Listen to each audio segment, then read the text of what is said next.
What is going on, everybody? Surprise, surprise, surprise.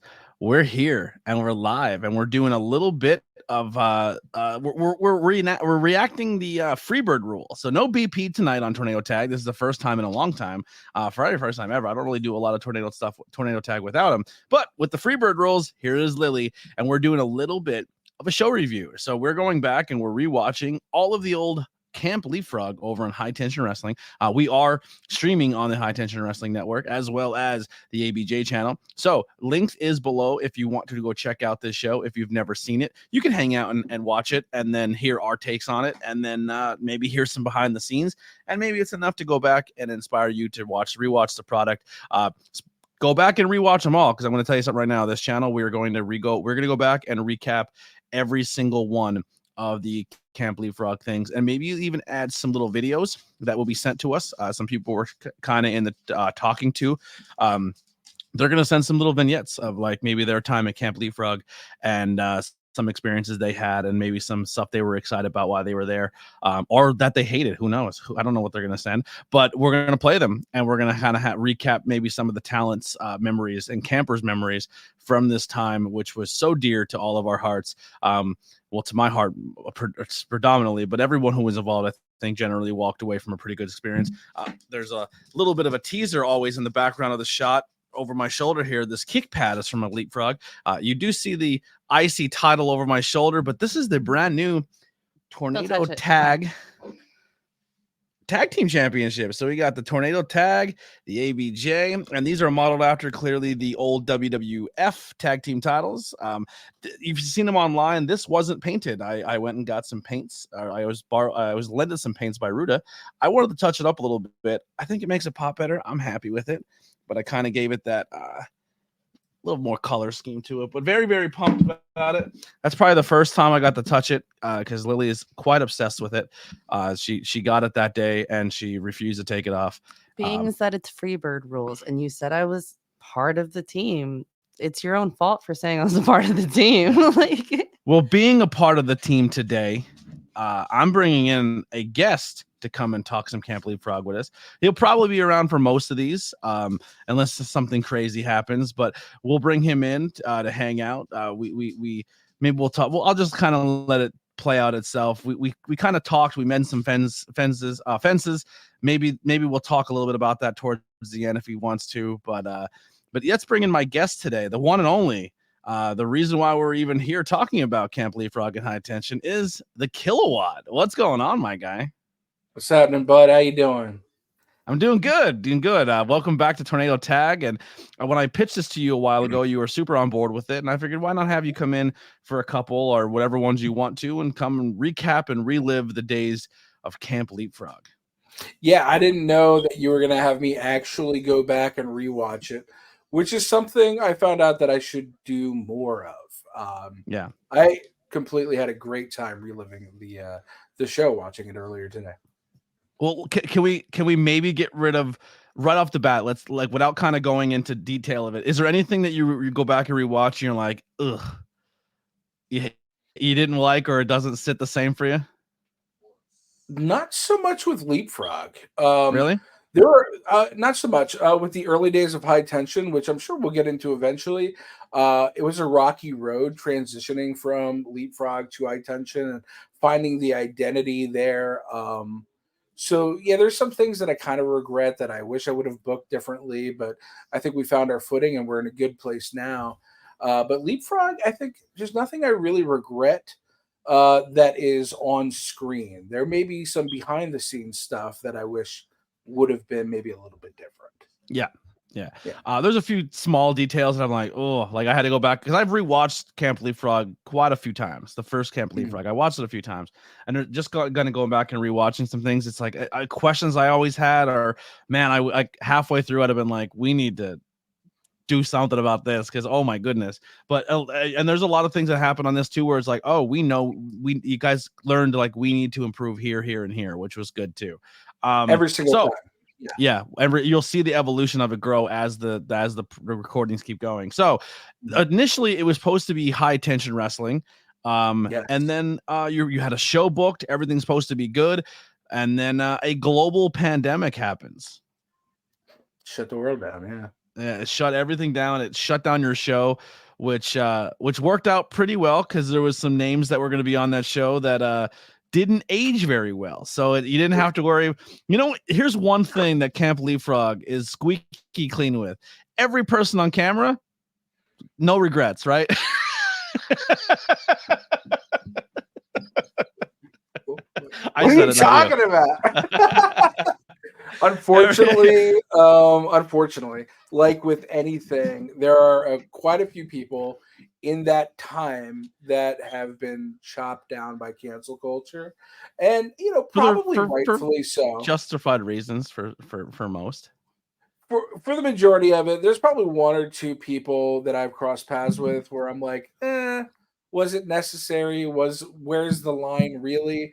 But no, the one or two people in the first couple episodes, for sure.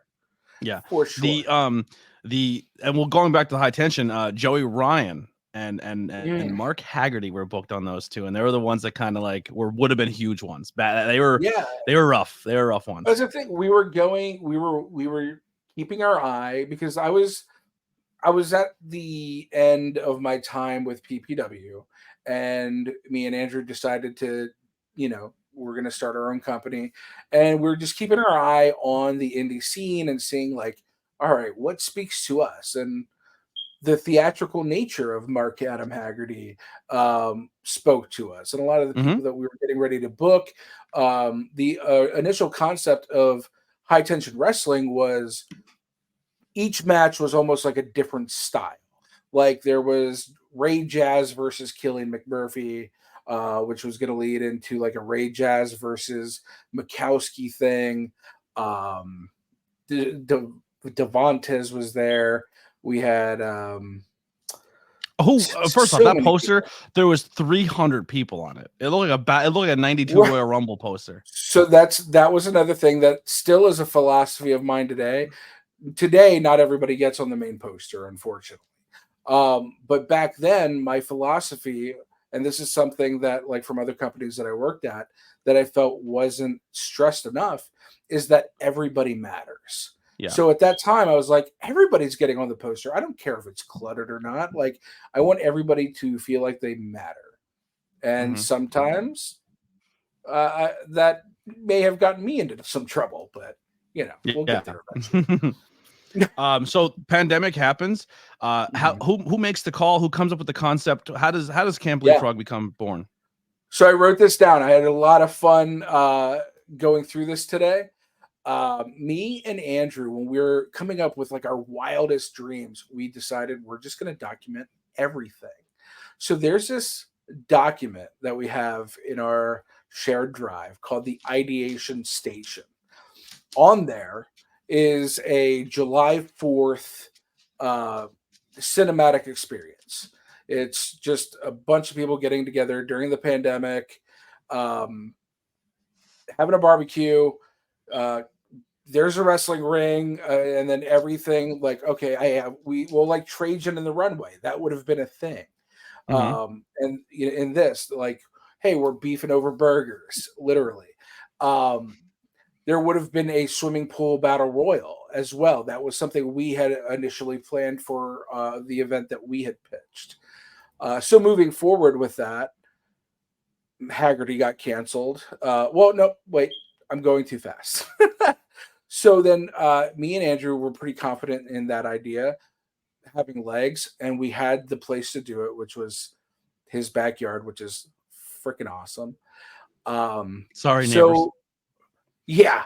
So I kind of was just like, hey, man, if you say the word, I'm going to go to Chris and Mark about this because they have an established, gimmick that we could maybe team up with to put on a full show that works with their established locker dicks gimmick, right?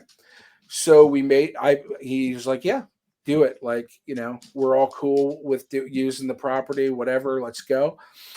So I hit up Chris and Mark, and they were both really into it.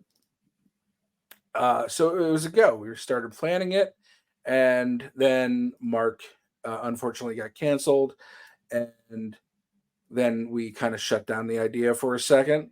And then Chris came back to us with an idea after like things kind of cooled off a bit of switching the concept to a camp theme because he was watching a cartoon at the time, which was a camp theme as well. And we loved it. All right, hey, it's a one-off idea. Like, let's do it. Let's have fun with it. And that's kind of how that rolled. He got IWTV on board. He had a lot of trust with the owner of IWTV, and they didn't necessarily fund us, but they gave us some sort of priority to put on something on their channel and pushed us a lot and helped us be seen. Because there wasn't a lot of content they were putting out at the time. I mean, some people were trying to do some stuff, but it wasn't really going. But Camp Leapfrog was that thing. I remember at this time, just to kind of how can I pull the curtain back a little bit? You can trust me. I'm not going to go too wild here. There was a little bit. Yeah, there was a little bit of high tensions, we'll say, between a friend group of yours and mine. Like more or less. It was like you were kind of stuck in the middle between me and this other person that were kind of beefing, which all turned out to be completely justified. They were like another content creator, and it was a situation where you wanted to use both of us, but you also were in a situation where you were sick of that nonsense and didn't really want to be around it, which I completely understood. But it wasn't something like, and I'm not trying to play victim, but it wasn't something that I was like, I wasn't really bringing to the table as the problem. It was more or less like, if you used me, you would be caught up in nonsense because he wasn't there or some stuff like that. And it stemmed from PPW, then carried on to high tension, which sucked because it kind of like, I didn't want to make it as stressful for you, so I kind of stepped away. But the whole time I was like, man, this looks so good. Like it got to a point where there's a point where you started filming these, and I watched then 4 or 5 of them, and I was like, I don't give a shit anymore. Like I'm missing out on really cool opportunities and really cool things, and I need to be a part of this. Like I have ideas of how I can possibly help, and not just come in and be on camera, just help. And we'll kind of get to that when we get to that episode. But yeah, what's funny is like you're describing that situation, and I'm in my head, I'm like, no, that happened after Leapfrog. Yeah, there was other friends who got in the middle of us a few times as well. I remember the one we're talking about now, and it comes down to just being a humble person and doing the right thing, having some sort of set of morals. So you realizing that bringing drama to my table wasn't going to help me, and it definitely wasn't going to help our friendship. You laid low, and that's why, more probably than not, you were the person brought in because you weren't creating drama. Well, and also like the other side really wasn't bringing into the table that benefited the team. It was benefiting them. Right, which is also not okay because, like I said, everybody matters. When it's just one person, that'll be the person that goes. The only ego I want to see is the ego of a character I booked to have it. Yep. Yeah. So I mean, our relationship has been strong, but there's been moments where it had its faults and things, and both at fault in certain aspects of me not really being able to regulate my emotions and if I feel like, and kind of instead of calming down and talking first, I kind of like, fuck that dude. Sure. War. You know what I mean? Yeah. And then you're like, maybe not war, but just, I'm like, no, if I see him, we're going to talk. And you're like, maybe just let it go. And I'm just like, mother. Right. Well, the interesting thing about those kind of conflicts is that time may heal or time may lower the intensity of our feelings. Yes. So like, I'm just like, you know what? I'm going to chill. I'm going to let it see how it plays out. A lot of people back themselves into quarters, and I don't have to do that for them. So that's for a lot of those people. I just said, all right, I'll just lay low and I'll let them show who they are. And absolutely. Yeah. And like in the situation you described, you kind of laid low and you gave respect to my professional like aspirations and stuff. And likewise, currently you're with the Wild LLC. I was a little butthurt about it, but I understand that you need to grow professionally, and I'm going to put that aside and respect that. Yeah. And not take it personally. And that's what it kind of came down to, is like, there was moments where I wanted to do more and help, and I feel like I had good opportunities, and I brought value to the brand, as well as building my own brand to show that my value can carry over. And it was at a point where business partner wise and just meant like there wasn't a spot for me, and not saying I deserve the spot, but like I could have filled in. And then obviously you made some decisions at Boiling Point that you signed paperwork without reading it, which once again, if I was probably there, you wouldn't have done, but you did. And I was approached. Like, I know you're not a huge Wild LLC fan, and I can completely see that.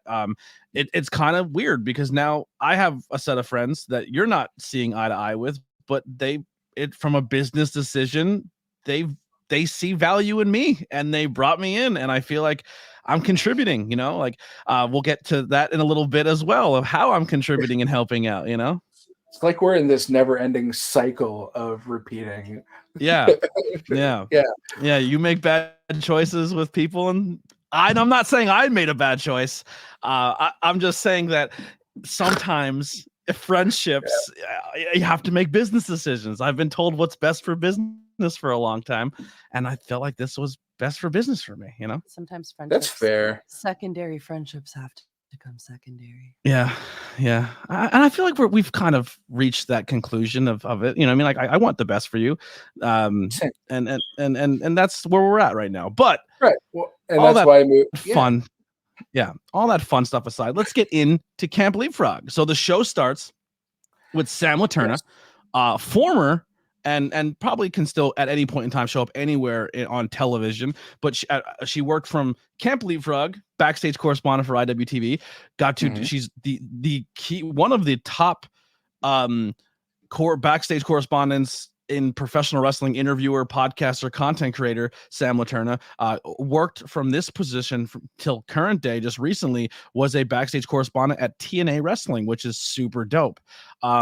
It's kind of cool to see. This is like the first face you're going to see when you turn on Camp Leapfrog, and they've accomplished so much since this pandemic to where they are now, and have become a reckoning force in the world of professional wrestling. And I love that for Sam, because she's such an amazing person. Sam, at this time that we were starting a high tension wrestling, or not Leapfrog, she was transitioning from being a pro wrestler. I don't know if she got injured or something, but she was like, hey, I'm done with this wrestling thing. I'm going to do some sort of like interviews and correspondence. I didn't know she trained. That's crazy. Yeah, no, she was like legit a wrestler, I believe, just for a small period of time. And then she teamed up with, I think she was doing some stuff at Chikara, and that's where she met Chris, and Chris knew like, hey, she has these aspirations to do this stuff, and she's also really good with creative. So her and Chris together put together a lot of this first show, because Andrew and I really didn't know a lot of these talent outside of Boomer, Still Life, and a couple other characters, Calix. Chris, when he was reffing at PPW, brought them to do like pre-show work. So I met a couple of them there, and we also saw a few of them like Devontes. That's the first time I ever saw Quack was at an Atomic Championship Wrestling show at Reverb in Reading. So I'm familiar with a couple of these people, but a lot of them, as they're showing up, I've never met them before. They're very new faces to me. Quickly, I'd learned to love them, though. Yeah. So he was very vital in bringing the talent pool into Camp Leapfrog. And you guys kind of took not a huge backseat, but a little bit of a backseat here, just so he knew how to work the characters better and knew them more personally. And that was once again stepping back, even though it's your project, that you're, that like letting him take the lead on that was it benefited. But yeah, so Sam Laterna is going to come in. She's gonna meet up with Brad Rush. Now I don't know a lot about Brad Rush. I never got to work with Brad Rush, but he is wildly entertaining. Very, very funny guy. Where does he come from, and where does he go? Because he's not around much longer. He comes for another show or two, but then kind of disappears. Sure. Or maybe we hold maybe we hold the disappears part until later on. But where do you find this guy? Where is he from? I didn't even know he disappears. What are you talking about? He doesn't disappear. Like he just doesn't. He's just not a Camp Leapfrog character after a while. He's still a character technically. He eventually goes to prison. And so like we see him at we don't see him at trios. We see he gets stuck in a blizzard. At Leapfrog, he's singing a song with Sam Laterna. Like he's present, but unfortunately, at some point he goes to prison, and we only really hear from him there. During Frog Week, we saw him from afar. I think a lot of it was I think he lives really far away, and to get him in for like vital story points wasn't necessarily always easy during the pandemic. So we video package things together to make his ownership. So there's an opportunity where Brad can eventually show up here at High Tension and cause problems for maybe Dr. Ethan Wild or other go people. ahead and ruin all my ideas. Why don't you? Jesus. Right. The only reason I'm asking is I've never personally got to work with him. By the time I got to Leapfrog, he really wasn't around. And, I never understood why. So you're telling me that because he lives further away, it's harder. Yeah. So like before Leapfrog, there was a company, and I don't know if they're still running. I hope they called Pizza Party Pro Wrestling. And I love Pizza Party. They did some cool stuff. So Dan Scotty and Brad Rush are a big part of the Pizza Party. And yeah, so that's where they kind of came from. I don't want to say that they like sponsored the first Leapfrog, but they were a big help in putting this together as well. Well, it's during that time of the pandemic, the two companies that are really, really thriving and putting their name out there was High Tension Camp Leapfrog and Pizza Party. Pizza Party was doing crazy cool stuff during the pandemic and putting on matches that people wanted to see or maybe didn't know they wanted to see, and then put them together, and they were really good shows. And there was crossover between both. Like I think Main Event wrestled Main Event, the two tag teams, and like there's a lot of cool things happening over there during the pandemic with Pizza Party. Well, so like even in this, you're going to hear Sam Laterna or somebody, I think maybe Abs, references Camp Moonsault. That was a Pizza Party Pro show. Interesting. Yeah, so we reference Pizza Party very directly. Yeah. All right. So, and then Brad is going to meet Dr. Ethan Wild for the first time during the podcast that you guys can watch now if you're a member of the channel. For $5 up, you can check out the Dr. Ethan Wild before everybody else. But he says that his biggest regret of Camp Leapfrog so far was that untailored suit and bleached blonde mullet. Yeah, it's a mess, and I love it. It's so good. Lily, why don't you recently had an analogy of who you thought? I hate this, by the way. Later, what do you mean? Because it wasn't until like the last match that I made that because of the condition. Got you. Okay. Yes. She come out of he was so upset. We were very medicated, and she said it, and I was laughing. First of all, it's in my notes. Good. We were medicated when I made the analogy later that night, but I wrote it in my notes, and it was funny when I was medicated because I was like, oh my God, that's the thing I was talking about. That one random thing that I wrote down. Now you're going to know what I'm talking about on the podcast. And here's the cool thing too, is how much goes into, if you go back and watching and writing some stuff down, there's a lot of tidbits throughout the show that you could write down to call back to. There could be a whole lore to Camp Leapfrog that didn't, I mean, let's be honest, didn't exist. It was all made up, but it's all part of the canon. What do you mean? Gangrel didn't shed his first blood there? Yeah, Gangrel didn't drink his first blood at Camp Leapfrog. Max Moon wasn't a camper at Camp Leapfrog. Like, Terry Funk. We'll get into that in a minute. How about the fact that Dr. Ethan Wild won Camp Leapfrog on February the 23rd in a poker game? Well, he didn't win it. It was Sheboygan. Somebody won from a poker game, and then that person then got their assets liquidated by the what are they called? The PC, which is the Performance Capital. Yes, which is a kind of a reference of something up in Connecticut, right? Yeah, the big W, right? Or Orlando, as we called it. But yeah, Orlando, yes. So yes, the PC then bought this guy's rights and assets, which then encompassed Camp Leapfrog, and Dr. Ethan Wild was sent as the representative to go and seize these assets or find out if these assets are worth it. Right. Yes. So you skipped a major storyline here. When Sam first is like, we're going to investigate, yes, see what's going on. She also says, I also want to know if Brad's running an illegal operation. And then when she meets Brad, he doesn't deny it. His answer, he's like, does a bear shit in the woods? Shit in the woods? Yeah. Okay, then. Okay, then. What? which we'll get into a little later on that one as well. But now filming this and doing this, what were the precautions done, if any? I know the answers to some of this, but I'm asking for the viewer, I guess, or behind the scenes when the Wikipedia page is getting formed for Camp Leapfrog.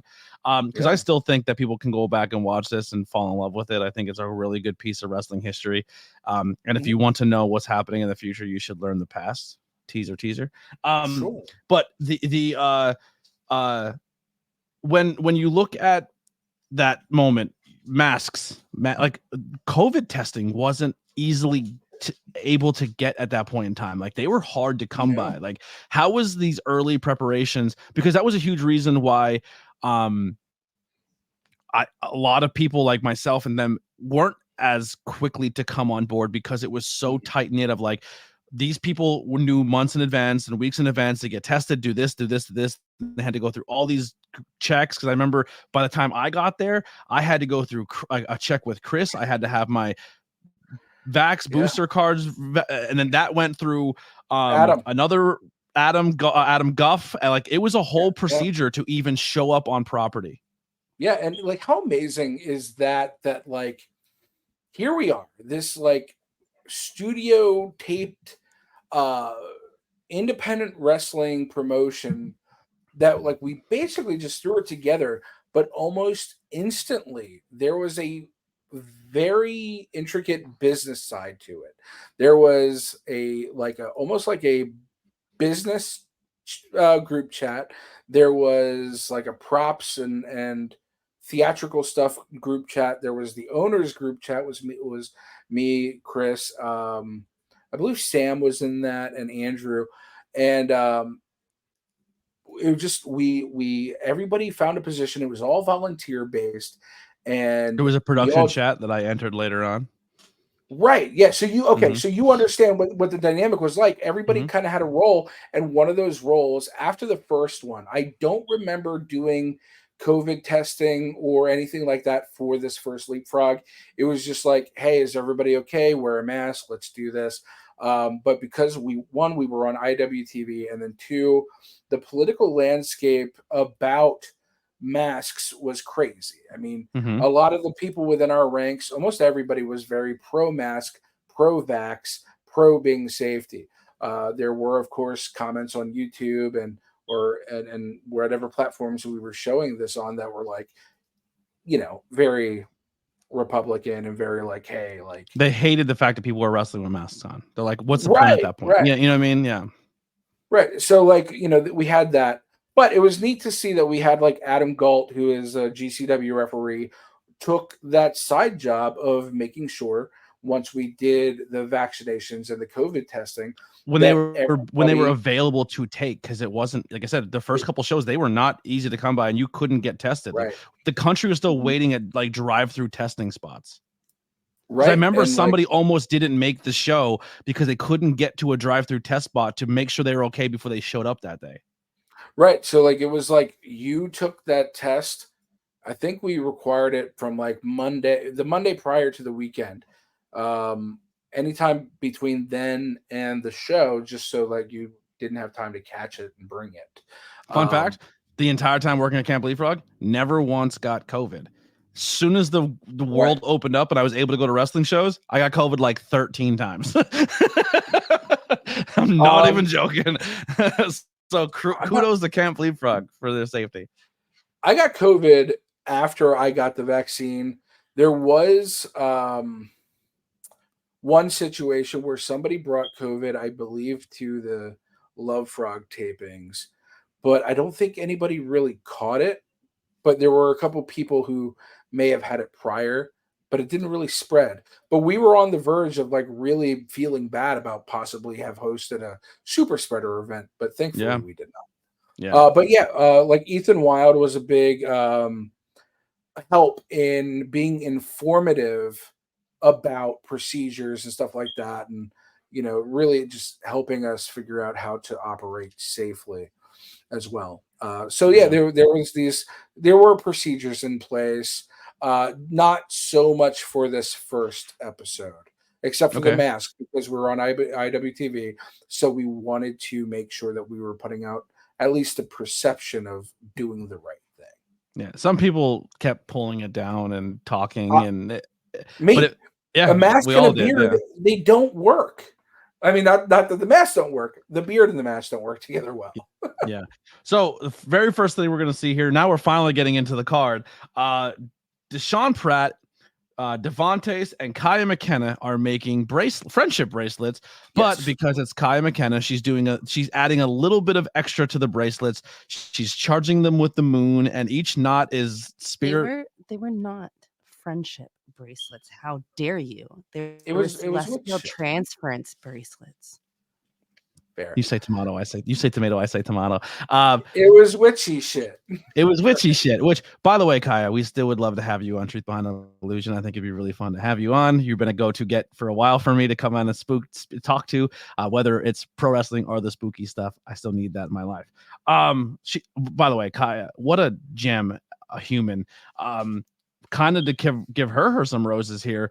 Huge when it came to the graphics department at Camp Leapfrog. She was the one essentially putting a lot of the graphics out that you've seen, and a lot of that artwork that you've seen for Camp Leapfrog.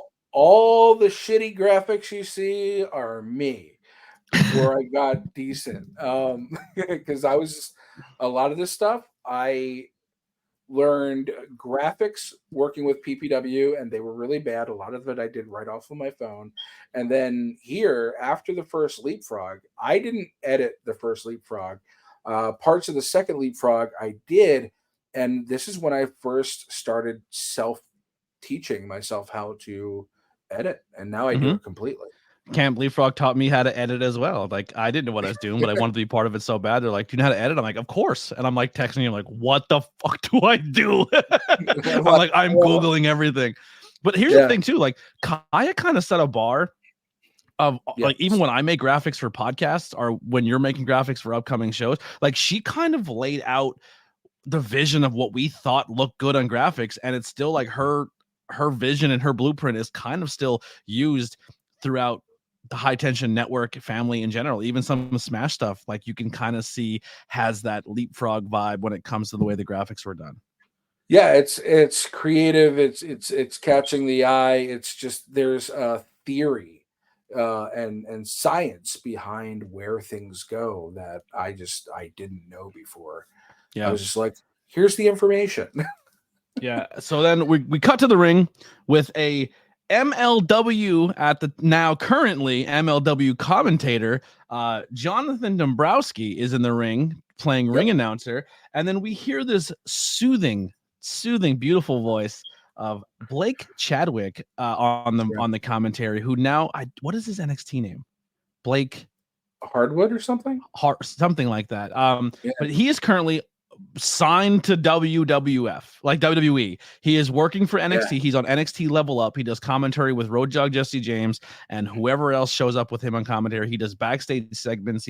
He's working his way through WWE as we speak right now, and he is your solo commentator for pretty much the first couple Leapfrogs that you're going to listen to. And boy, is he unbelievable. Because when I said before about history of Camp Leapfrog, I don't know how much direction he was given, how much notes were given to him, but he essentially paints a picture of Leapfrog being a thing for years, and he makes it feel like it existed for a long time, and he portrays that image amazingly. I feel like one of the biggest bright spots in this show, besides the wrestling and the story, is his commentating of not just making commentary good for the match, being funny, setting the tone of the tone of everything, whether it's spooky, funny, serious, but also giving you a history lesson on something that didn't exist, and he's creating the history of it. And I want to say that was a complete decision of his own, and probably because he was trying to fill in things doing commentary solo, right?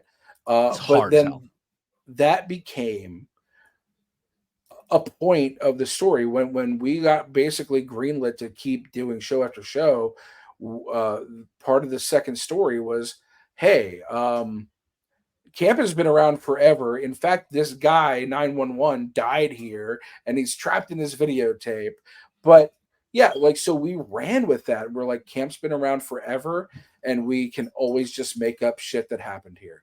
Yeah, he set that bar, and he does fantastic at it. Also, another WWE nod at the time, a talent by the name of Anthony Green. He actually, when we were spitballing what to call it, he's the one that came up with the name of Camp Leapfrog. And at this time, he is part of NXT. While he's supposed to be a part of this show, but he's now in the Performance Center. So we had known that he had got the call up to go to NXT, and he was going to be like, all right, this is going to be his last match on the Indies, and we're going to put him in the main event, and then you're going to see him on NXT within weeks, right? But then they called him up early. Mm-hmm. So we didn't get to have him on the show, but he was in the live chat when we did like live watch-alongs of the shows. He was in that, and while he was up in NXT, he was a supporter and one of quite a few people in WWE that watched our product, as it turns out. Yeah. So great first match. Like I said, Blake, with the amazing commentary I have written in my notes, and two personal favorites of mine. One that I didn't know was going to be a personal favorite of mine, and someone who's always been a personal. I love Deshaun Pratt. Deshaun Pratt is such a great human. I got to meet him at PPW, and just an awesome person. And he comes from the older guard of Chikara, or that middle guard of Chikara, and then kind of Devontae's was that last guard of Chikara before it shut down. Another kind of nod here too is this show is very heavily influenced by past, present, at that time no longer currently Chikara members. They got shut down. They have nowhere to go. So Camp Leapfrog kind of became a new home for a lot of people, where they didn't know where they were going to land in professional wrestling. Very much. In fact, you're right when you say past, present, and possible future, because there are the people that have been around there forever, like your Dashers or Avery Goods, right?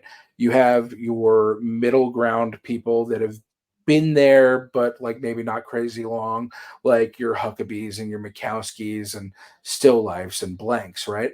But then you also have the trainees who would be a part of Leapfrog at times, like the Lost Boys, Abby Jane, Brian Ace. Like, you have a lot of people who were training and aspired to be a part of Chikara, and then they just ended up really debuting at High Tension or some very other local promotions.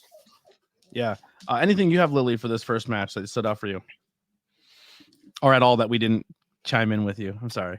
Devontae's wearing these red tights with the gold and black embellishments are the highlight of this match for me. On Deshaun's purple and gold didn't do it for you too? Listen, I liked the fact that he had Prince on the back, because being the Prince of Camden, but I felt like it was giving more of an ode to Prince with the purple. Sorry. Possible. Maybe it was. Sorry. Yeah, maybe it was. Or maybe it was a nod to an older look to what he did in the past with his character. Possibly. Yeah. So once again, this is one of my highlights to Camp Leapfrog. If I wanted someone to get a vibe of what to experience, the very first match is where I send them. I think Deshaun and it was kind of like that first learning experience for everybody. You've said that since day one, like that. Like, this has been one of your favorite matches forever. Mm-hmm. Yeah, I think it's a really good match. I think the commentary sets the tone for what you're going to experience at Camp Leapfrog. I think the way it was set up and portrayed was really, really good, and I really liked it. I'm a fan of both these guys, and it was a matchup that I kind of want to see now, because they're in both wildly different spots of their career, and I think it'd be cool to recap that and see how they are in the future. There's a lot of that in Camp Leapfrog of people, like, matchup-wise, I'm like, man, they got so much better even since then, and they were good then, and now they're like on a different level, and I want to see them go at it again. But nice. Ref Gio Caspino, how did he say his ref name? Castagnoli, I think. Yeah. Like Claudio Castagnoli. Maybe. I think that's exactly what it is. Like, why are y'all making this? I just want to get. I'm not going to go into anything else with that. I just want to say it was awesome seeing him as a ref. Yeah, that's how he started out with us, and I don't think it was until was he during the Halloween thing? I don't know. I I think think he it wasn't reffed. until Christmas Trios He that reffed he and then actually. maybe turned into a character and then even did commentary. It did a bunch of things. Like Yeah. he is a workhorse of Camp Leapfrog, and same with another referee. Abby Jane is a referee during this show who becomes Actually, a major part of Camp Leapfrog. it's kind of a weird theme with our wrestlers because Journey Burke also debuted with us as a referee at High Tension. Really? Our first couple of shows, she absolutely was our ref. Yeah, our shows, our 2 shows in Reading. She's a referee because I don't think she was quite ready to debut yet. And then I had always been like, "Hey, we appreciate you. Thanks for coming out. I want to get you on a spot." And then like I never did. And that's probably why she joined Wild LLC and took everything. Anyway. Yeah. And it took you coming back to Leapfrog to realize this. Yeah. So then we're gonna get a tug of war spot. So we got Team Weber versus Team Camp Counselor. Correct. Sorry, yourself. Team Boomer Thank Hatfield. you. So a lot of name changes in this show. So you're gonna go back and rewatch some Camp Leapfrog where some people changed their names. They maybe broke away from that Chikara name and then kind of did their own thing. And actually, some characters did it on screen, as you're gonna see with Camp Leapfrog, where you see the transformations of these characters. Which also is something that really heavily influences my booking of taking things from real life and making them art, right? So one of those things is that I think it's pretty common knowledge now that in Chikara, almost every single gimmick was legally owned by the owner of Chikara. Yeah. So like some of those storylines and some of those name changes were in an effort to have those wrestlers own their gimmick. You know what I mean? Yeah. Yep. And break away from the past. And it was just really cool to see. And some of those moments are highlights of Hey, I Believe, right, that we'll get into as we keep watching the series. But yeah, so here's where I get confused with the ants. So Team Boomer was Boomer, or not, wasn't Boomer. It was who was all on that team? Ultimo Ant, Green Ant, or there was 2 ants. It was Green Ant, and who was and Crusher, I think. No, and Crusher, but who was the other ant? There was 2 ants there. Thief Ant, right? Is it Thief? Is that who it was? Yeah, Thief Ant. See, my problem is I don't know anybody's name on. So Thief Ant doesn't do a whole lot. Not a whole lot, but like Green Ant and it was a bigger staple at Camp Leapfrog going forward, where Thief Ant kind of took like a little bit of a backseat here and there. Here and there, he had some really cool moments in some shows for sure. But yeah, I would say that Green Ant was a little bit more notable. And then we had on the other there was somebody in a mask. I wasn't sure who it was that was on their team, and the other team was Crusher, Cajun Crawdad, and Hermit Crab. Yeah, not King Hermit Crab, which he becomes much later. Just King they Crab. get spoiling so much for me. Just let it go. Well, you've met these characters with these names now. If you're telling me they're doing it in this, I would have liked to not known that. I would have liked to have been surprised and been like, I didn't know that happened during this promotion. Yeah. Cajun Crawdad becomes a big fan favorite for Lily during this first watch. She's like, man, I'm a big fan of him. He's very entertaining, very funny. And then we had to. And then I started writing my notes down, and then I was using initials. Yeah, and I had to kind of pull the curtain back on who that. I won't say who it was, but who it becomes. And she's like, "Oh my god, I see it." So Team Moran is Crusher, Hermit Crab, and Cajun Crawdad, and then Team Boomer is Green Ant, Thief Ant, and boy, I don't know who that is. So the person who's in it was also I think that's who eventually is in the T-Rex costume. The T-Rex suit, yes, 100. Like they were there almost all the time, but I don't know if they were a talent, if they were a friend with somebody. I'm really shitty that I don't remember their name, but they were really nice people. Like I remember always chatting with them. They were sweethearts. Another big thing with Camp Leapfrog, for me anyway, as a growing experience, was like pronouns and understanding, because it was the first show I went to where it was very diverse and so many different people and culture and the community. I never really worked with so many talent in the LGBTQ community. And it's just like, it was eye-opening for me, and learning about other cultures. Like Camp Leapfrog not just taught me the world of professional wrestling, but taught me the world, you know what I mean? From other landscapes other than my own. I do remember like you were very apprehensive about like screwing anything up, and I did. I did twice. Yeah. I messed up a former guest that later on commentary, because I was covering a women's match. I was talking about a women's match, like it was billed as a women's match, but the one person was they, them, and doesn't refer to themselves as the female gender. And I messed up the pronouns on commentary. And actually it became a thing too, where then it, like on commentary sheets, it was their preferred pronouns on commentary, because I messed up them and I messed up Molly, now Shay. Right. Yeah. And I was like really upset that I messed it up. And I was like, I need to do better. And that was like, Camp Leapfrog was a huge catalyst for me to do that. Not me crying back here like this. Beautiful. Yeah. Honestly, I think Camp Leapfrog made me a stronger ally. Wait, where's the fan? Yeah. Yeah. No, for real. Because like, you know, the thing about being at those tapings is that it was like you felt like family. You felt like really close to these people, because like, yeah, wrestling was going on a lot, but there was also a lot of people getting to hang out in the background, right? Mm-hmm. So like, you know, if you weren't an ally before, like you're making new friends and you're definitely going to be a better one. You're going to want to respect those people, and you have a greater appreciation for why those things matter, especially as a podcaster, right?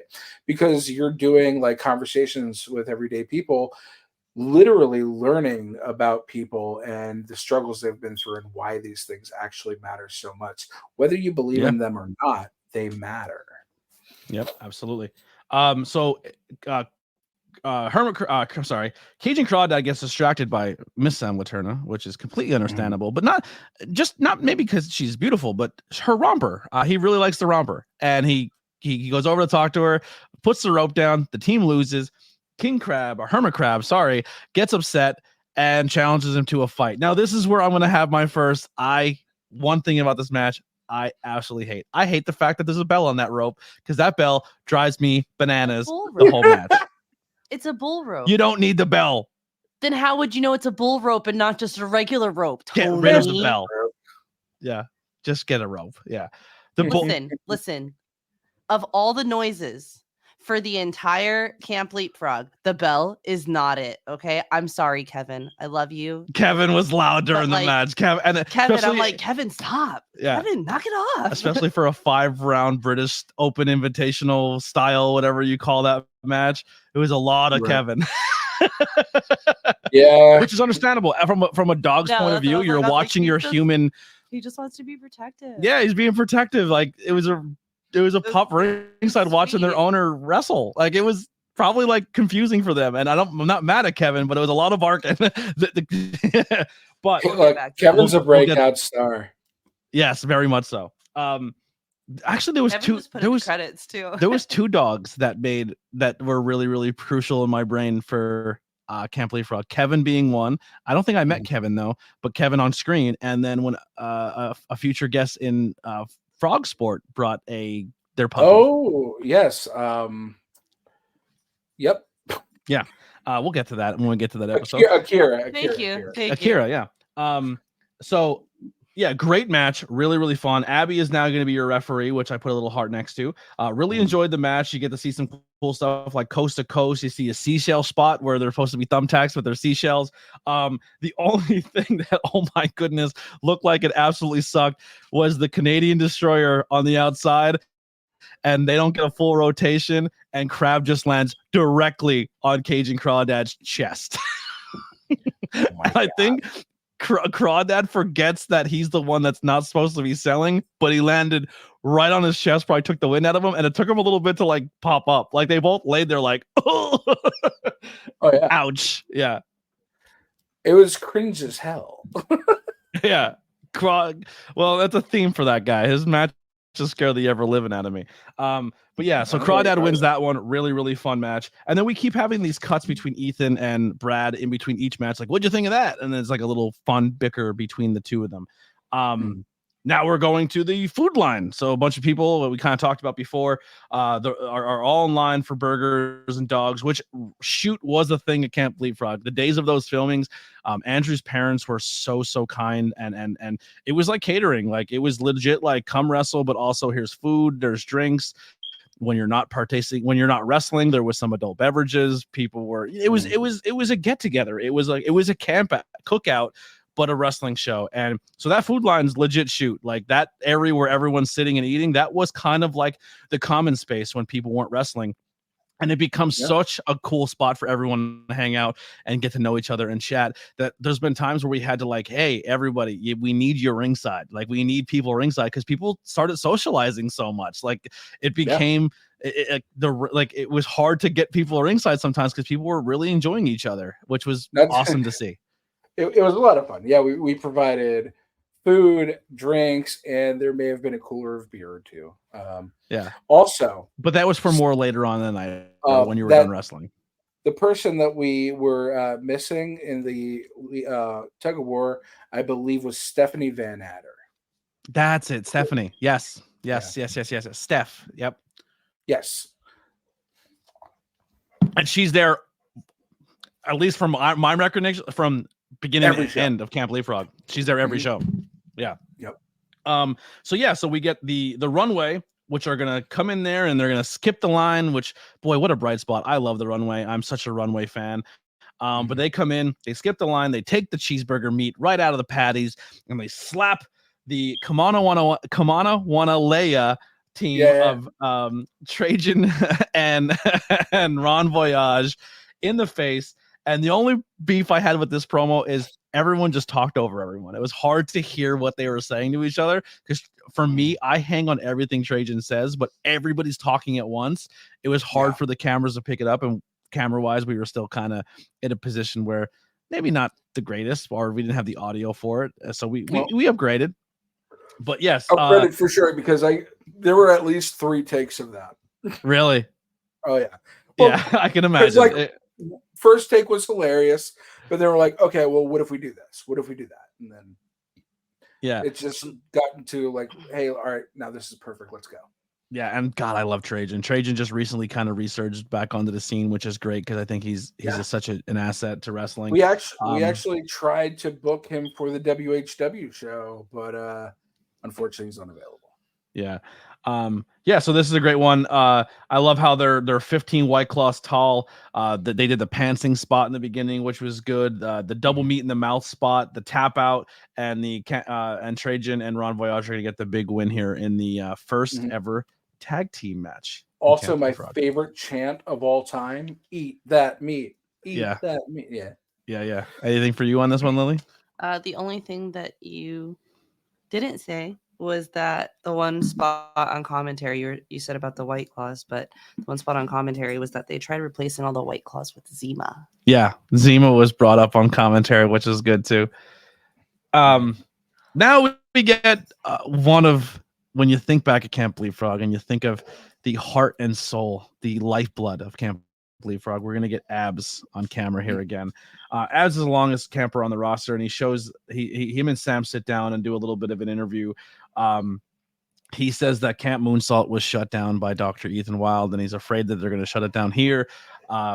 He shows the moonshine. Now, whatever happened to the moonshine bit? It's used in this show and never talked about ever again. Like it was like a talking point for this episode. Yeah. And then the whole illegal operation thing just went out the window, and Camp Leapfrog was Camp Leapfrog. I think what that led to was the fact that Brad Rush's character is just lovably backwoods illegal all the time. Like there's the moonshine operation. He's calling shots from prison because he did something stupid. Like, I don't know. He's just absolutely ridiculous. And what really happens there is that we never expected to have another show. At least not until the following summer, if this went well. And then within a month, we're back in doing a Halloween special. So we just kind of were like, all right, well, what's next, rather than trying to connect the dots everywhere. Yeah. Then anything else here, Lily? I swear to God, it must look like we wrote the exact same. Like I just copied off of your notes, and not like really? they were sitting on the opposite. Please side just interject when you have something, so I don't feel like I skip you because I'm watching the time and I have a lot of pacing in my head. Well, just so you're aware, the next match is the entire page for me. I wrote so much for this one. Let's go. Which is crazy because I don't know how you've seen any of it. This is where Camp Leapfrog realized we need lights if we're shooting at night. Oh yeah. Yeah, for sure. The Are You Afraid of the Dark match. The Are You Afraid of the Dark match, where the Phil origin. Stamper and his stories. Yeah, Killian and Phil. No one cares, Phil. This already plants a seed of the beautiful chemistry on screen of Phil and Killian. Stupid story, stupid games. That's a dumb story, Phil. Shut up, Phil. Like Killian is Killian and shows exactly why Killian is the greatest personality on top, probably second to or tied with Trajan as just two people in professional wrestling that whether they're in front of the camera, whether they're behind the curtain, whether they're at a baseball game, like they're just on all the time. Yeah, they're just great humans. I love them so much. And just so funny. But this match is so dark, and the commentary team is Brad Rush and who's with Brad? Oh my gosh. That's Dan Scotti, owner of Pizza Party Pro. Got you. Okay. They had some bangers. Yeah. So honestly, from a commentary standpoint, I teeter on what they did in this match and also try to be a legit commentator because I love what they do in commentary. But if I try to do that at a show on a weekend, I would have so many people in my DMs crying that I wasn't giving their match respect or not paying attention to their match or not like, to me, at least my brain can handle it. I don't know, maybe, but I liked what they did in commentary. They kind of made fun of the match for what it was. They told stories, what was happening. They were just being genuinely funny and letting their characters be characters. But sometimes you always get told as a commentator or a referee or someone other than just not who's a wrestler, just do your job, and your job is to put over the talent. Well, we're talent too, and let us do our thing. Like this is where, like in this match, people would probably hate the commentary, but I fucking loved it. That's the thing. So, like, there's a difference between commentators like Blake and well, yourself now, right? So there's a difference between the commentators and characters on commentary, right? Yeah. So, like, right now in high tension wrestling, you're a character on commentary who is also actually just a commentator, right? Yeah. But you're more than that. And so is Scott. Scott has also transcended the role of commentator to being a character in that universe who does commentary. Yeah. But the rules change and the formula doesn't have to be as straight-laced because you're a character in this world we've created. Whereas like Blake, not so much. It's going to be more straight-laced and straightforward. It's different philosophy and different strokes for every folks. So like at PPW, maybe you would never do that because that's a regular wrestling show. Whereas, boy, do we have our own little universe, and that's the way we like it. Yeah, I try to I go back to this match. I just look at him looking like a shitty Sith Lord. Like, what is even happening in this match? I can't tell you. Who's this guy? Like. They played it perfectly. Few of these. We've got shout out to Killian's shoes being stolen. Oh yeah, by the dude on commentary. There was him straight out calling Big Dust by his shoot name, and then was he doesn't look big to me. He called the one guy called him Dylan, and he's like, I thought his name was Dustin. And then I thought he said I thought he straight out goes Dustin McHale, and he was like, and I don't know if that maybe I just heard that name and assumed that was the name, and he was like, I thought his name was Big Dust. No, you called him. You're correct. The one guy called him Dylan McHale by accident, and then they went on that whole thing.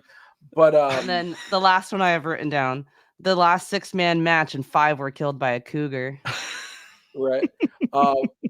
I was laughing so hard earlier rewatching it, and him he said something about I shit my pants in a 3-piece suit, but I've never had somebody steal my shoes off my feet while I was wearing them. Is there a legit story where Killian took this guy's shoes, or was that completely on the fly? He took Killian's shoes. I'm pretty sure it was all just made up. God, it was funny. Because if there's a story where Killian took someone's shoes and then wore them, like I would believe that story. I would say you've got to get Brad Rush on this show, man. I got it. There's so much I have to talk to Brad about. Yeah, and Yeah. I want to work with Brad. He's we'll get to him in a little bit more, but For sure. Also, Camp Leapfrog's first F-bomb is on this segment, Mm-hmm. and it's by none other than Rhonda. Really, Rhonda, when she does the "fuck this shit, I'm out," and she runs because when violence pops in, doesn't Rhonda say no? I'm thinking of the next show.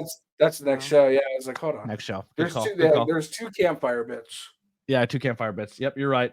So I don't know if we had an F-bomb in this show. I like how this match started though, because like we were doing like Phil's whole bit, and then he comes in and he just like Killian's doing his story, and he's like talking about this guy who doesn't listen to anybody and doesn't care what anybody else thinks. No, da da da da. He liked rock and roll music. You know what he did like?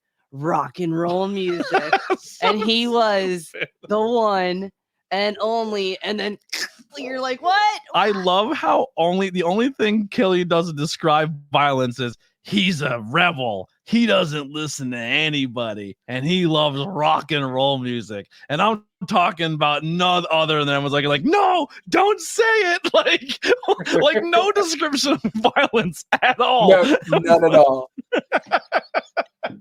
By the way, just want to give violence a quick shout out. Legit recently in a couple, like just this week, got in a really, really bad car accident. Not injured, just a little banged up, in good spirits, but like looking at his car, I don't know how he walked away from just with bumps and bruises. It did not look good at all. So violence, we do love you, and haven't seen you in a while, brother. Love you to death. Hope all is well. I will say this right now, that violence will be a great future addition to WHW. Throwing that out. Very much so. Yeah. Do you want me to tell Rhonda to shut the fuck up real quick? Is that okay? Yeah, go ahead. Say, hey, Rhonda, we're trying to make art here. Rhonda, we're on a podcast. Shut the dogs up. That's every phone conversation at any point in time, during the day. It could be 3 a.m. Yeah, that household is unbelievable. It's like the Osbournes. It's like watching the Osbournes. Yeah. And Jackie's Aussie.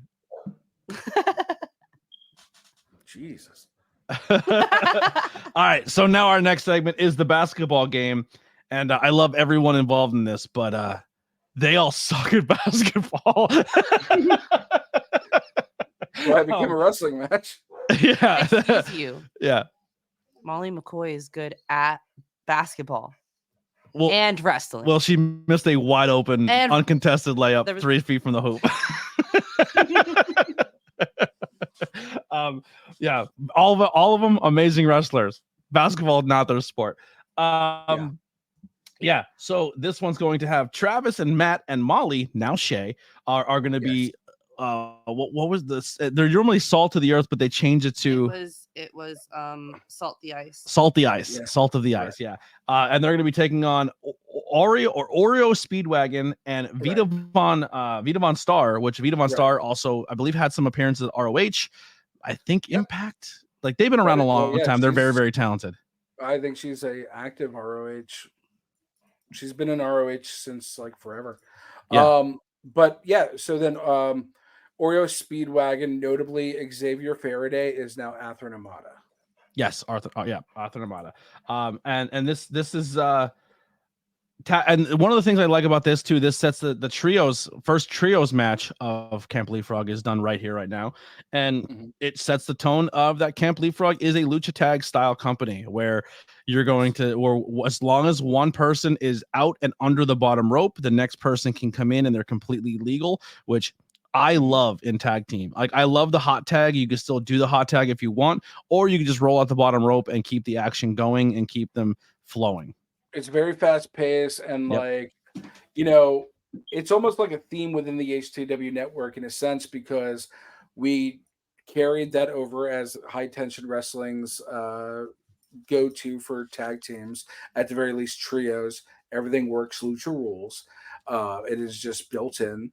And then Smashmaster also utilizes that, and they also referred to it as HTW Lucha Rules, I think. Yeah. Everyone shines in this match. Everyone looks great. The one member of REO Speedwagon for the longest time I thought looked exactly like he's no longer in the scene for reasons, but I always like, when did Charles Mason become like I thought it was Charles Mason for the longest time. Which, one of my biggest regrets, just bringing up him, is that you can spot him in the crowd at the second Leapfrog. And I was like, hey, man, dude, we can set up a match for you. He's like, no, it's cool. I'll just watch. I'm like, are you sure? Like, yeah, come on. It's like, wild. I wish we it's wild to like look at the crowd and see who's there. Because like, once again, the crowd is the talent. Everyone who's booked or is there. There's people in the crowd. If you're really, really watching, there's some stuff happening in that background that it's just like, oh wow, they never got a match, but they're hanging out there. Like, there's a lot of cool moments going forward. If you're gonna go back and rewatch this with us, that you're gonna be like, holy shit, like they were there. That happened. This is the thing. Like, Camp Leapfrog is a gem. I'm telling you. I can't wait for more people to watch this and consume it. And I hope more people from the roster come and join these. Like, this was a spot on, like, spontaneous, but we will promote it when we do it more. But anyone who's a former guest, please send us videos or your moments or anything, and we will put them up, or join us in the live chat and come hang out. But yeah, so that's pretty much for that one. Vita's going to get the win. For me, I loved everyone in this match, but this is where Matt and Travis, for me, I just remember texting you after this airs. I was like, these two are unbelievable. Like, I really like these two. And you're like, oh, wait, do you see? You've only scratched the surface, Mikowski. Just wait. Yeah, I mean, and I think when me and Mikowski were on your show before, we talked a little bit about it. But this was extra special for me, especially down the road when we get to the Pool Royale. Just throwing it back, as kids, one of my best friends was his younger brother, Jason. And Matt used to beat me up as a kid. So, like, getting to get thrown in a pool by him and book him, to have an entire show themed after him is just really cool to see. And it's one of those things that just connects back to the past, and I love doing that. Yep.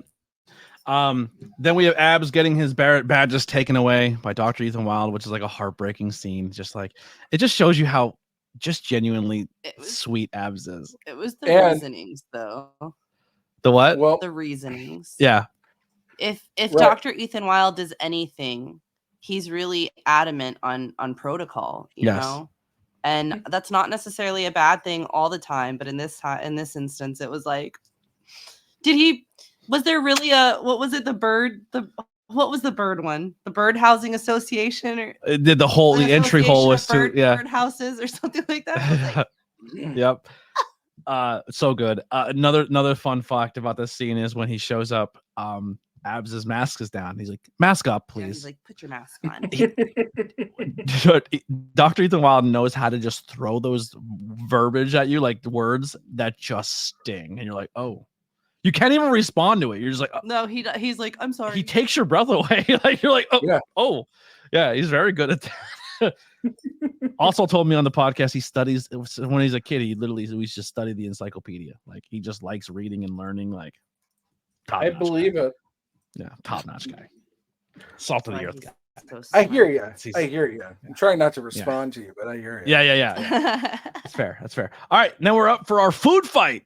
Someone screams food fight. Normally, food starts getting thrown all over the place. You're in this scene. Everyone's in this. I think Jackie shows up in this scene. And our food fight is going to be cheeseburger versus Still Life with apricots and pears. Now Edith Surreal.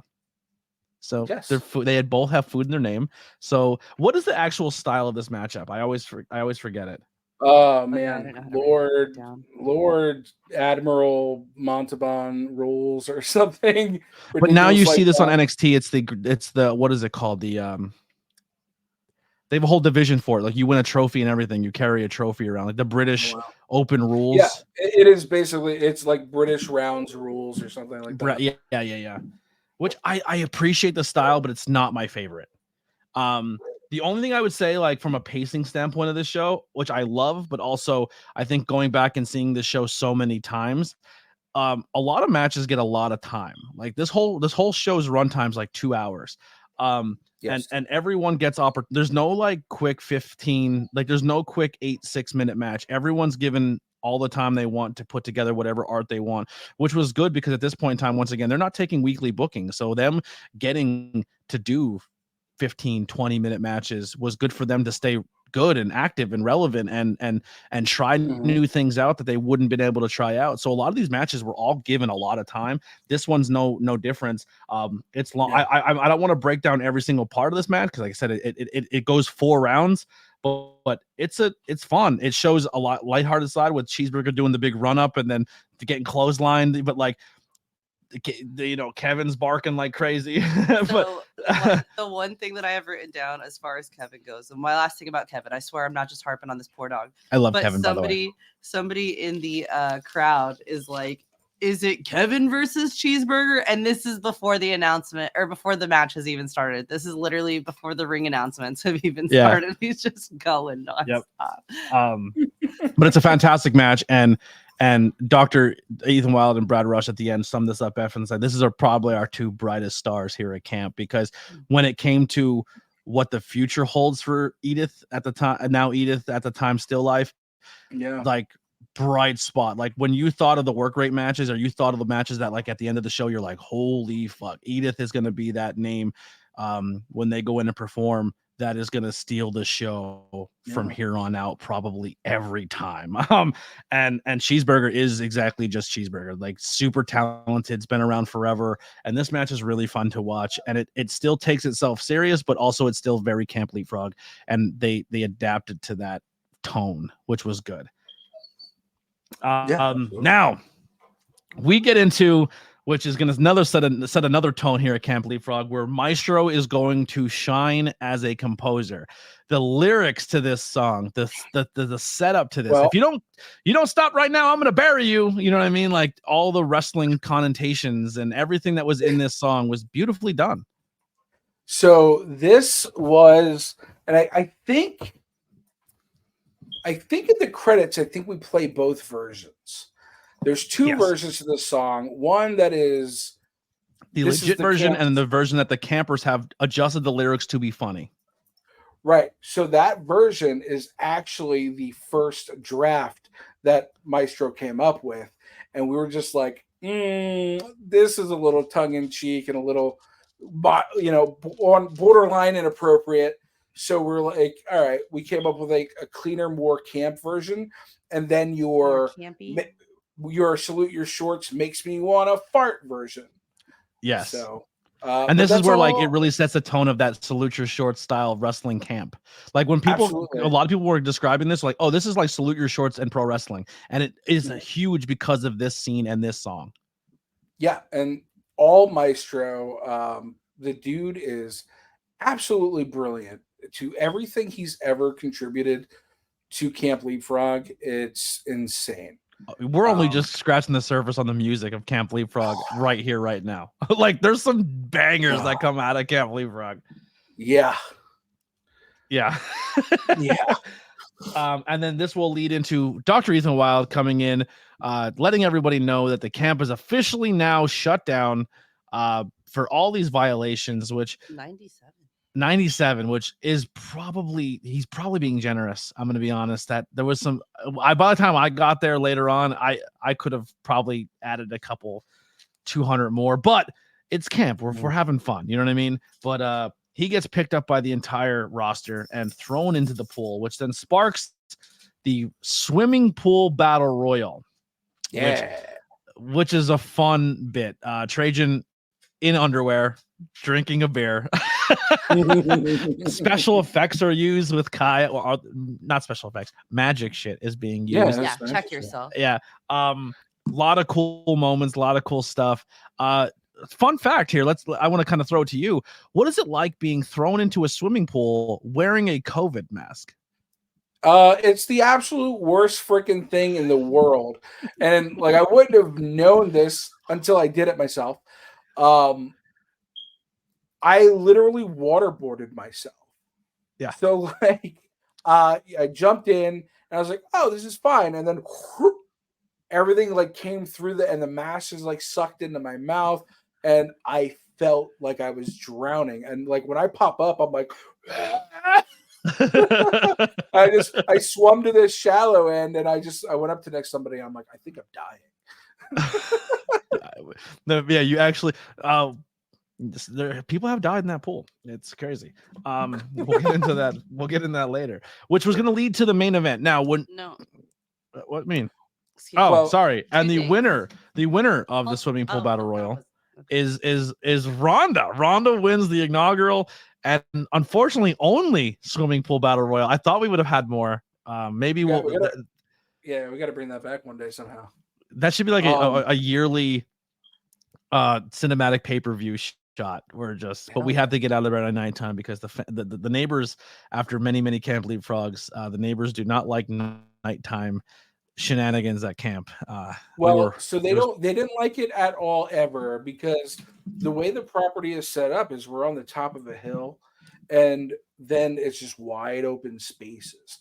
So every bump in the ring, every loud noise was just an echo through the entire community. Yeah. So like we were a fucking menace.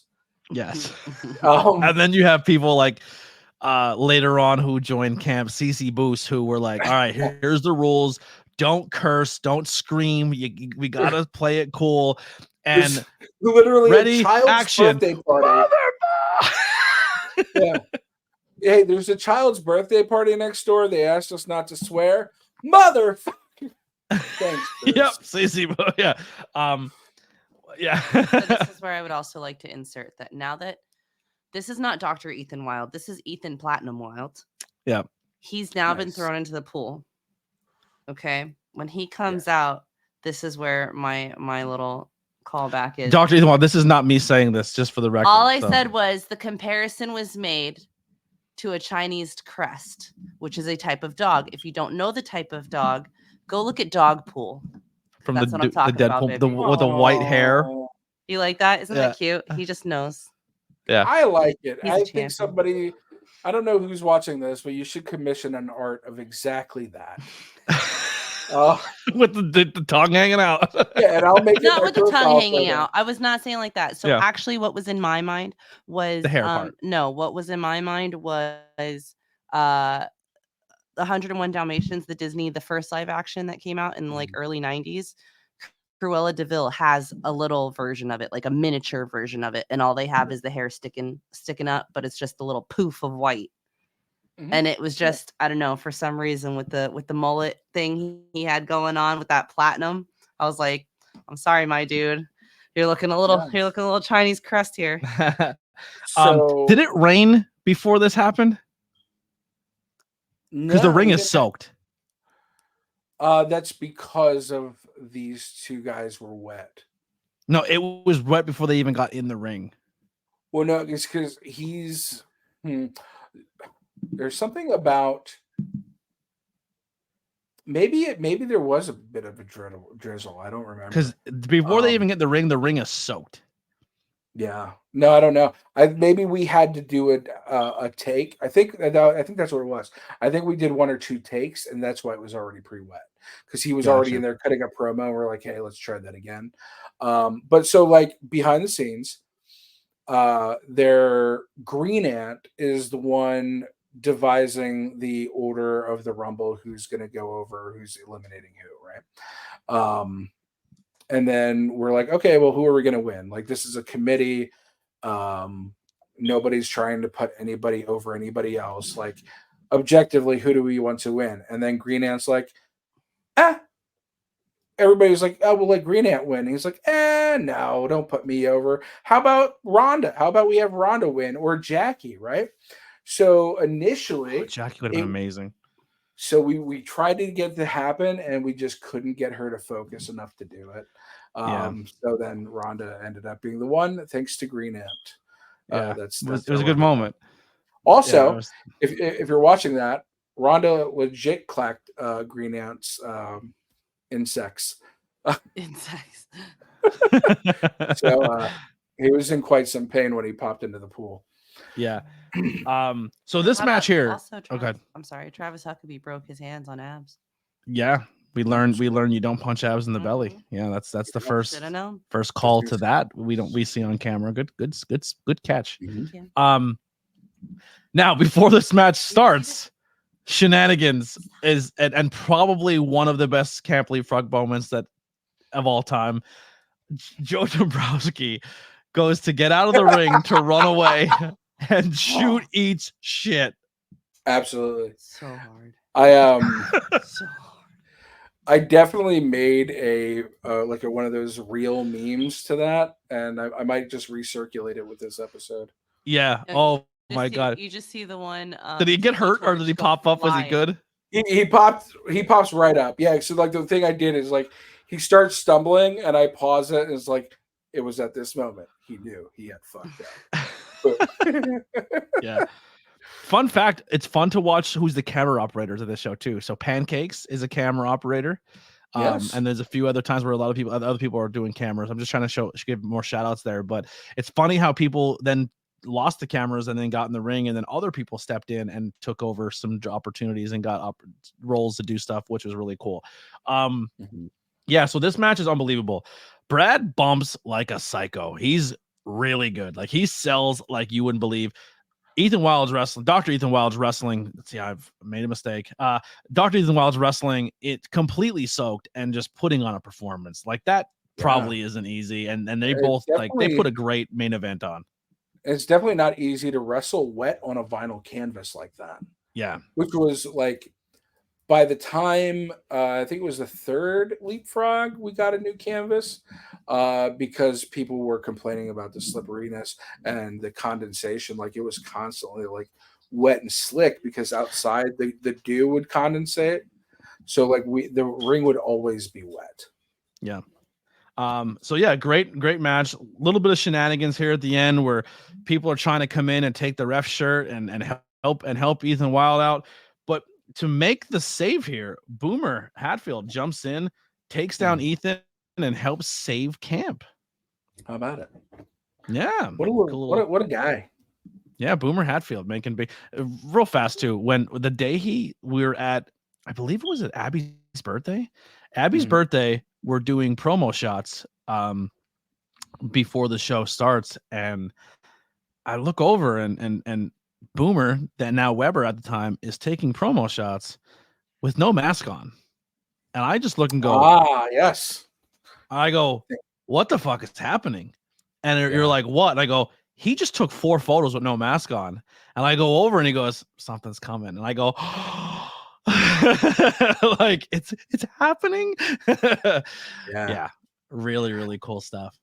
Yep. And I think it didn't get to happen because we had to shut our stuff down before, I believe. But then it ended up happening after we shut down. A pizza party. It happened at Pizza Party. What is it? Restival, maybe, or their New Year's thing. Yep. Yeah. End credit scene. Brand new person's gonna help out Dr. Ethan Wild. That's Kim Chi, WWE Hall of Famer, soon to be any day now. Yeah. And then Abs puts the moonshine in Sam Laterna's trunk and drives away. And maybe that's why we never seen moonshine again, because Sam took it all. Because then no one can find it, so that could be 98th violation, you know? Yeah, maybe Sam actually saved Camp Leapfrog. Who knows? Unknowingly, or maybe she knew she had the moonshine and she got a little partied up. Maybe that's how she became friends with. She's taking the illegalities out of Camp Leapfrog. Yes, that's right.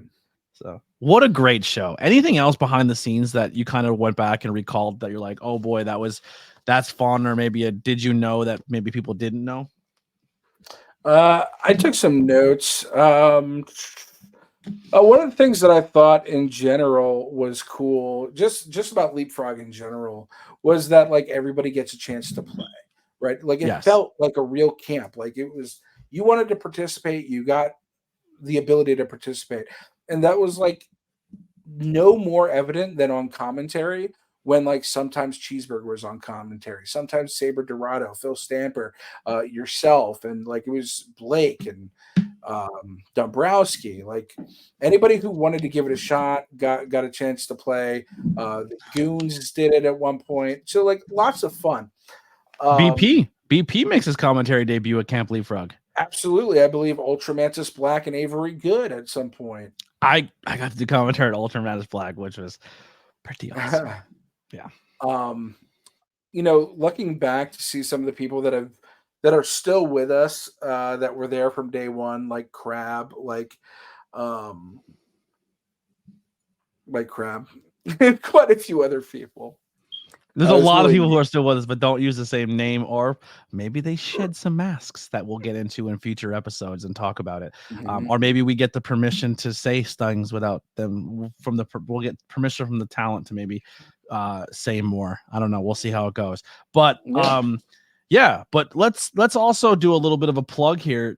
Coming up very, very soon here is going to be a brand new show hitting the High Tension Wrestling Network, and it's not a high tension show. It's going to be tell us the concept of this show and why it exists. Okay, so in reality, a long time ago, back when I was in junior high and high school, when I got into wrestling, me and my friends all shared that. So we started doing backyard wrestling. We wrestled in my basements, sometimes to the audience of actual indie wrestlers at the time, right? So it was an entire thing. Like, I played promoter, I played the owner character, and I was one of the wrestlers. And I used to create like a logo. I had like sheets. Anyway, the thing that I told anybody who did backyard wrestling with back then is, one day we're gonna do a real wrestling show. Like, it's going to happen. I'm gonna make it happen.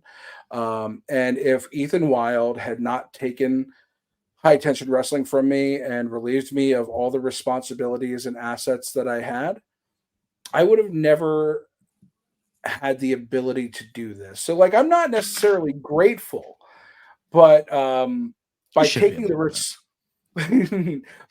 responsibility of High Tension Wrestling away from me, I'm getting to try something that I've always wanted to try, and that is to make Watts hardcore wrestling a reality. So WHW Lives, in conjunction with Smash Master Wrestling, which is something that we tried a couple years ago, which is a Smash Yard barbecue that didn't necessarily go great. But this is the Smash Yard again, and it's shaping up to be a killer show. Saturday, October 19th at 2 p.m. at the Shelter in Howell, New Jersey. And Dylan Mesh is 100% absolutely not invited. I don't understand why Dylan's not. I mean, you let me come. Luca's allowed to come.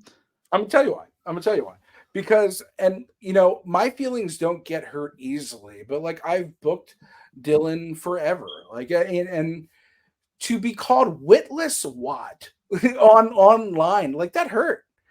I mean, you called me the podcast guy. But you're doing a podcast. That is your But you didn't say it in a positive tone. I was surprised.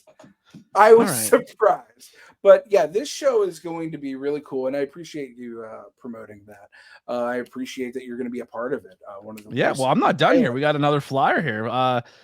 Scott Holiday will be an embedded reporter, not on the commentary table. This one, right? And like, so I don't know if you remember at Leapfrog, we had our backstage correspondence, which was Scott Holiday, and I think he's going to need a flak jacket, maybe a protective helmet, because he's going to get right up in the violence and get up all in the information that we need to hear from the talent, and it could be dangerous. Then we have our referees, right? Absolutely, Julie. That's probably my favorite referee. And Jimmy Deacon, he is a seasoned deathmatch referee. Yeah, which we're gonna need. Julie is slowly becoming, not even slowly, quickly becoming probably one of my favorite people in the wrestling community. Just such a gem. Yeah, I love them. Mm-hmm. And we got a matchup here. Oh, so now we're talking about a throwback to WHW growing up, right? Now, on the right-hand side, you have the Mismatch Mafia, which are some guys that we've seen before when it comes to Vega, we've seen him at the Super Show. This is the first time we're going to see Goomba, who is a pretty decent friend that I've seen around, and some H2O talent there with Angel.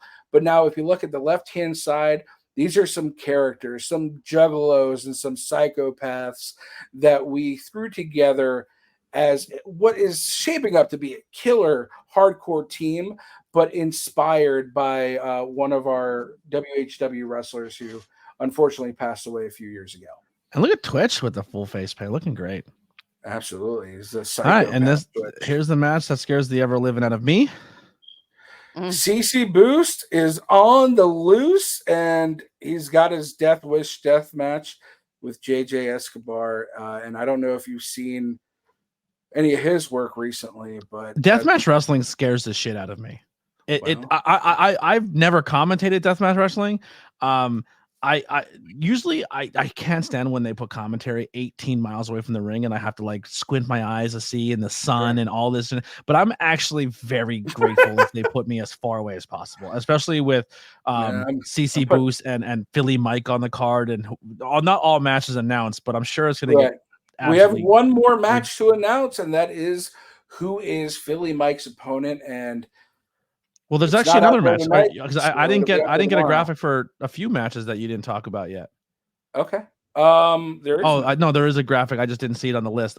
Stabs. I don't have the Stabs match. Stabs versus Low Life Louis Jr. So Louis Jr. versus Stabs. That's going to be a lot of fun. Then you have. We're bringing back the kiddie pool cream pie match. Ooh. So that is the lovely Desiree Slays versus Ella Red. We're bringing sex back to wrestling, and I'm not ashamed of it.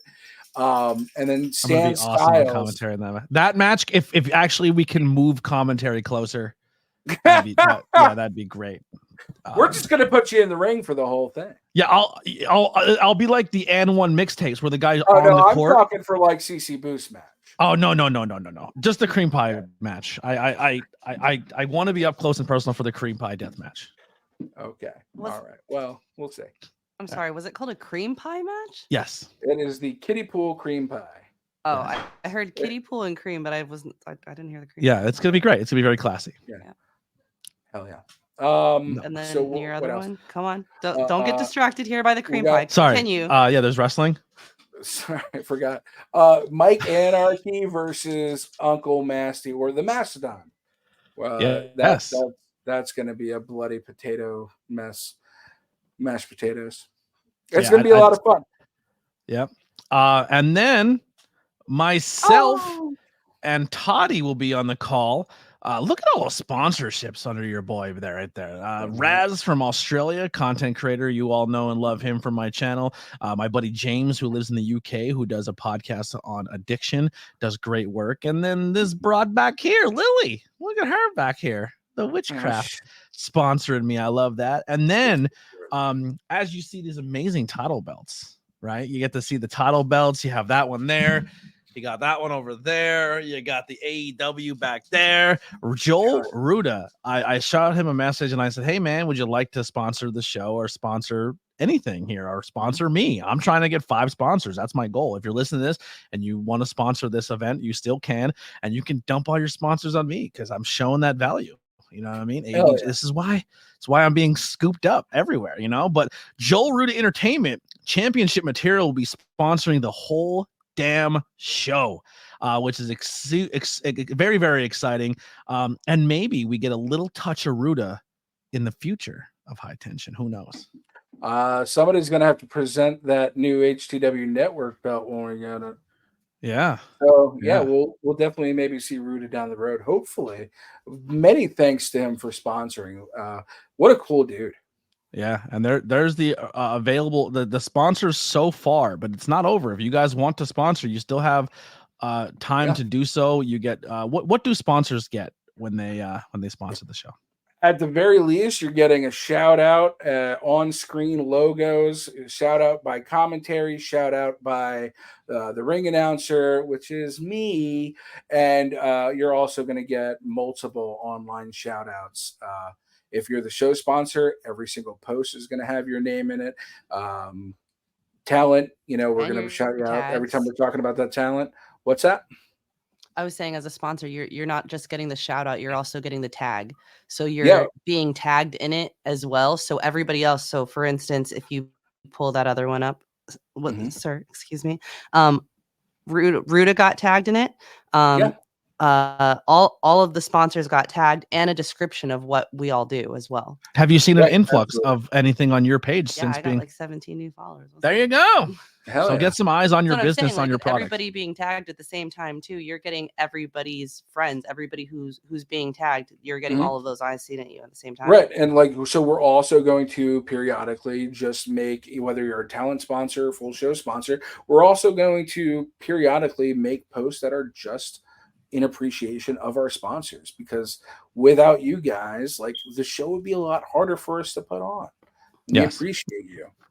Yeah, and you're helping support independent wrestling. You're supporting independent art. So if you just want to sponsor, listen, and you don't even have to be a content creator or a business person or a personality. If you just love pro wrestling and you're a fan and you just want a fan sponsorship, do that too. Just have fun with it. Get your name out there. Like, hey, give me an Instagram shout out. You know what I mean? Anything like that. You can sponsor this show and help me hit 5 before anybody else. All right. So absolutely.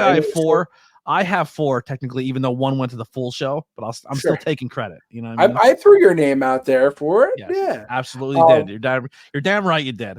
But you're right. You don't have to have a business or anything you want to sell. If you just want to support your favorite wrestler, you can do that too. Because when you do sponsor the talent, it goes to curb the cost of me having to, pay them. I still pay them a fair amount on top of the sponsorship, but it helps take a lot of the stress off. Right. It helps me put on a better product and more products, but it also helps guarantee that person, well, they're always getting paid, but it helps, make that possible. Puts a little extra slice of cheese on the burger. If you know what I mean? Like, it's very helpful. Adds value. It also adds value to the talent. When you see that it's, one talent sponsored and the other is not, you're like, oh, that guy must be, really something else.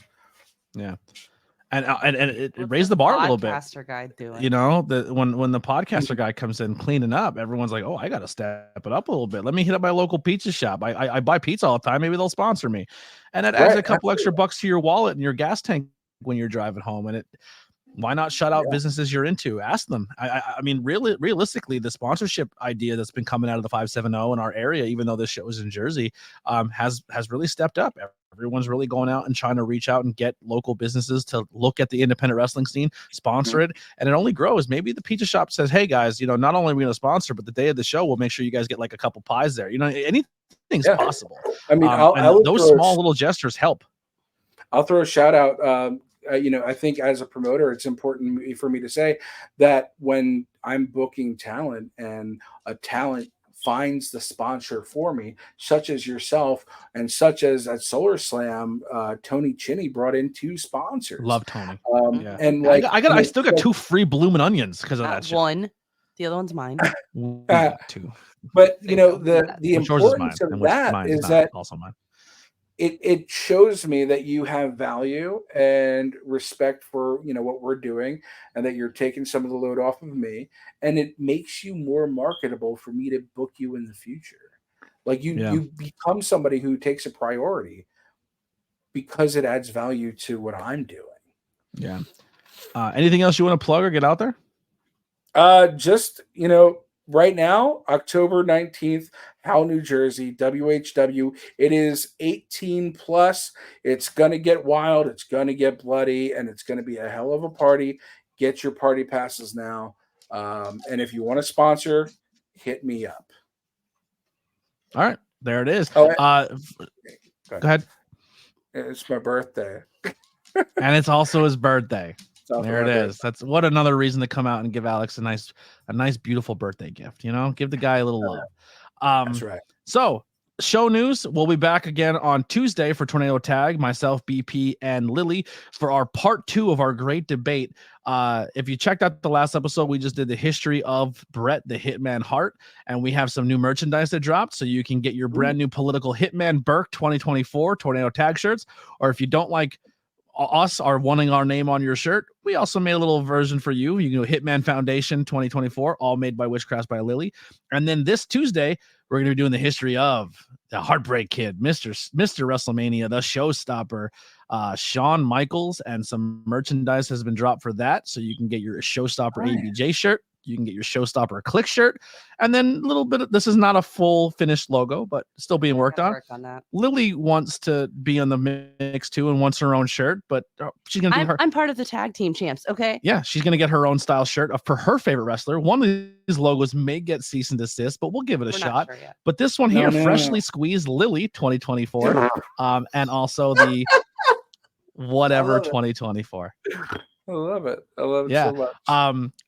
Lily's catchphrase to this. What is your catchphrase? My catchphrase is the only orange man worth a vote. Nice. There it is.